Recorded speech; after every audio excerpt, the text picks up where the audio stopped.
আসসালামু আলাইকুম। প্রশান্তি ডায়েরি চ্যানেলটিতে আপনাদেরকে স্বাগত জানাচ্ছি। আমি মোহাম্মদ জাকিরুল ইসলাম। আজকে আমরা যে বিষয়টি নিয়ে আলোচনা করব সেটা হচ্ছে আপনি কত পার্সেন্ট মুসলিম। ইমানের পরিচয় ও প্রকৃতি জানার পর এখন আমরা ইসলামের পরিচয় ও স্বরূপ নিয়ে জানব।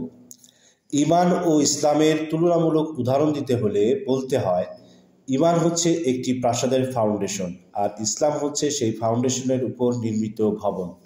ইমান হচ্ছে রূহ আর ইসলাম হচ্ছে দেহ। ইমান হচ্ছে জীবিত গাছের মূল বা শিকড় আর ইসলাম হচ্ছে সেই গাছের বাকি অংশ। ইমান হচ্ছে গাড়ির ইঞ্জিন আর ইসলাম হচ্ছে সেই গাড়ির বাকি অংশ। তাই যারা ইমান নেই এবং দুর্ভাগ্যবশত মুমিন হতে পারেননি তার জন্য ইসলামের কন্ট্রিবিউশন করাতে তেমন কোনো বেনিফিটেড কল্পনার অন্তঃসার শূন্য। শিকড় ছাড়া জীবিত গাছ, রূহ ছাড়া জীবিত মানুষ, ফাউন্ডেশন ছাড়া বহুতল বিশিষ্ট ভবন এবং ইঞ্জিন ছাড়া গাড়ি চলার কল্পনা যেমন বাস্তবতার মুখ দেখে না, তেমন ইমান ছাড়া ইসলামের কার্যক্রমে নিজেকে ইনভলভ করে পরকালীন বেনিফিটের কল্পনা বাস্তবতার মুখ দেখবে না। তাই আসুন ইমানের প্রকৃতিতে ভালোভাবে বুঝে নিজেকে সত্যিকারের মুমিনের তালিকাভুক্ত করে 100% মুসলিম হওয়ার জন্য জেনে নেই ইসলামের স্বরূপ প্রকৃতি কী। ইসলাম শব্দটি আরবি, বাংলায় শাব্দিক অর্থ হচ্ছে আত্মসমর্পণ করা, অনুগত হওয়া। ইংরেজিতে সারেন্ডার, সাবমিশন ও অবিডিয়েন্স ইত্যাদি প্রতিশব্দ হিসেবে ব্যবহৃত হয়। কোরআনী পরিভাষায় আল্লাহ প্রদত্ত ও রাসূল সাল্লাল্লাহু আলাইহি ওয়াসাল্লাম প্রদর্শিত যাবতীয় বিধিনিষেধ বাস্তবায়নের জন্য আল্লাহর কাছে আত্মসমর্পণ করাকে ইসলাম বলে, আর যে আত্মসমর্পণ করে তাকে মুসলিম বলে। এই সংজ্ঞার আলোকে ইমান হচ্ছে কোনো কিছুকে বিশ্বাস করে স্বীকার করা, আর ইসলাম হলো সেই বিশ্বাসকে বাস্তবায়ন করা। যেমন নামাজ আদায় করা ফরজ, এটা বিশ্বাস করা ইমান, আর নামাজ আদায় করলে সেটা হবে ইসলাম।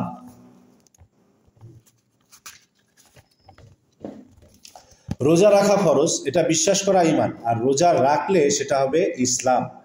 সুদ খাওয়া হারাম, এটা বিশ্বাস করা ইমান, আর সুদ না খেলে সেটা হবে ইসলাম। আল্লাহর বিধান অনুযায়ী ব্যক্তি, পরিবার, সমাজ ও রাষ্ট্র তথা জীবনের সব দিক পরিচালনা করা ফরজ, এটা বিশ্বাস করা ইমান, আর পরিচালনা করলে সেটা হবে ইসলাম। এইভাবে আল্লাহ প্রদত্ত ও রাসূলুল্লাহ সাল্লাল্লাহু আলাইহি ওয়াসাল্লাম প্রদর্শিত যাবতীয় বিধিনিষেধকে মনে প্রাণে বিশ্বাস করা এবং কোনো একটিকে ঘৃণা ও বিরোধিতা না করা আর নাম ইমান, আর বাস্তবায়নের নাম হচ্ছে ইসলাম। যে যতটুকু বাস্তবায়ন করবে সে ততটুকু মুসলিম। কেউ যদি নামাজ আদায় করে আল্লাহর এই বিধানের ক্ষেত্রে সে মুসলিম, কিন্তু সে ইসলামের অন্য একটি বিধান আদায় করে না, সেক্ষেত্রে সে মুসলিম নয়।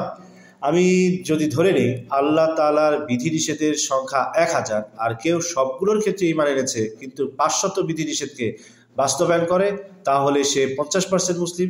কেউ 750টি পালন করে, সে 75% মুসলিম। অতএব 100% হওয়ার দাবি করতে হলে আল্লাহ তাআলার যাবতীয় বিধিনিষেধকে জীবনের প্রত্যেক ক্ষেত্রে বাস্তবায়ন করতে হবে। কথা আবারও স্মরণ করিয়ে দিচ্ছি যে আল্লাহর বিধান যতটুকুই পালন করা হোক না কেন, বিশ্বাসের ক্ষেত্রে কোনো ঘাটতি চলবে না। অর্থাৎ আল্লাহ কোনো বিধিনিষেধকে অস্বীকার করা বা বিরোধিতা করা অথবা ঘৃণা করা যাবে না।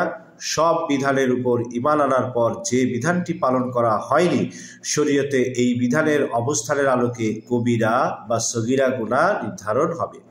এই জন্য ঈমান নেই বা বেঈমান বলা যাবে না যতক্ষণ পর্যন্ত এই বিধানকে অবিশ্বাস, অস্বীকার, বিরোধিতা ও ঘৃণা করা হয়।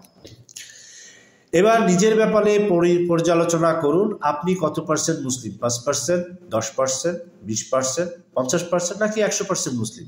আপনি নামাজ আদায় করেন, তাহলে নামাজের ক্ষেত্রে আপনি মুসলিম। রোজা রাখেন, তাহলে রোজার ক্ষেত্রে আপনি মুসলিম। পর্দা করেন, তাহলে পর্দার ক্ষেত্রে আপনি মুসলিম। মিথ্যা বলেন, এক্ষেত্রে আপনি মুসলিম নন। ঘুষ খেলেন, এক্ষেত্রে আপনি মুসলিম নন। সুদ খেলেন, এক্ষেত্রে আপনি মুসলিম নন। জুলুম করেন, এক্ষেত্রে আপনি মুসলিম নন। এইভাবে প্রতিদিনের কর্মকাণ্ডের একটা পর্যালোচনার রিপোর্ট তৈরি করে রেজাল্ট বের করুন। আপনি কত পার্সেন্ট মুসলিম? সাবধান, আল্লাহর কোনো বিধানকে অস্বীকার, বিরোধিতা বা ঘৃণা করলে আর বাকি সব বিধান পালন করলেও আপনি মুমিনও না, মুসলিমও না। আল্লাহ তাআলা মুমিনদেরকে 100% মুসলিম হওয়ার নির্দেশ দিয়েছেন। তিনি বলেন, হে ঈমানদারগণ, তোমরা পরিপূর্ণভাবে ইসলামের অন্তর্ভুক্ত হয়ে যাও। সূরা বাকারা 208 নম্বর আয়াতে। অর্থাৎ জন্ম থেকে মৃত্যু পর্যন্ত ব্যক্তিগত জীবন, পারিবারিক জীবন, সামাজিক জীবন, রাষ্ট্রীয় জীবন ও আন্তর্জাতিক জীবন তথা জীবনের সব ক্ষেত্রে আল্লাহ তাআলার বিধি নিষেধ মান্য করাই হচ্ছে পূর্ণাঙ্গভাবে ইসলামে প্রবেশ করা। আর যে পূর্ণাঙ্গভাবে এই বিধিনিষেধ মান্য করবে তাকে পূর্ণাঙ্গ মুসলিম বলা হবে। মৃত্যু অবধি পূর্ণাঙ্গ মুসলিম হওয়ার প্রচেষ্টা অব্যাহত রাখার জন্য আল্লাহ তাআলা নির্দেশ দিয়েছেন। সূরা আল ইমরানের 102 নম্বর আয়াতে তিনি বলেছেন, হে ঈমানদারগণ, আল্লাহকে যেমন ভয় করা উচিত তেমনিভাবে ভয় করতে থাকো এবং অবশ্যই মুসলমান না হয়ে মৃত্যুবরণ করো না। অর্থাৎ তোমরা মৃত্যু পর্যন্ত ইসলামের যাবতীয় বিধি নিষেধ মানার চেষ্টা অব্যাহত রাখবে। আল্লাহ তাআলা নির্দেশ দিচ্ছেন তাকে সত্যিকারভাবে ভয় করে তার যাবতীয় বিধিনিষেধ মেনে চলার জন্য। আর এক্ষেত্রে মুমিনের নিরলস প্রচেষ্টা তার শেষ নিঃশ্বাস ত্যাগ করা পর্যন্ত চলবে। ধন্যবাদ। আল্লাহ হাফেজ।